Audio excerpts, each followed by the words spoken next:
What strategies would you suggest for advocates who want to provide a more welcoming atmosphere, a more culturally inclusive atmosphere?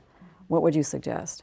I'm a big fan of talking to survivors themselves, particularly survivors that are familiar with our programs. Survivors who have reached out and received some, access some of our services, to invite them back as key informants, to really tap into what they know about survivors, their own experiences, and then survivors like them, what they know about our program, and use that knowledge to help us figure out where we can do better in creating an accessible, welcoming, responsive environment, one that addresses the cultural dimensions of people's experience, one that empowers and responds to trauma in effective ways. Reaching out through key informant interviews, focus groups with survivors, and genuinely inquiring how we can do this better, listening to what we hear, and pay attention to being as responsive as we can be within the limitations of resources, which is just a reality with most programs. So that's where I would start. Well, I think it's always important to have a representation of your community, and that includes all ages, and particularly older adults.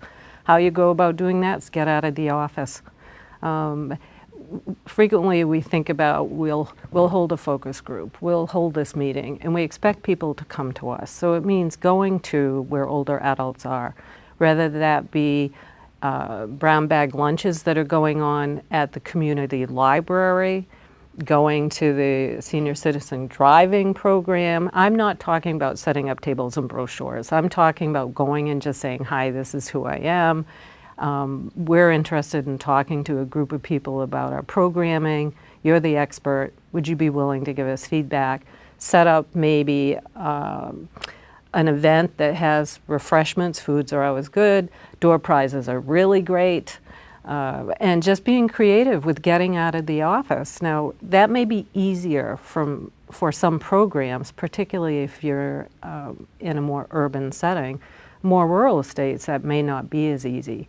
So figuring out where the gathering places are. Would it be important to get the input of older individuals into that work, into those policies?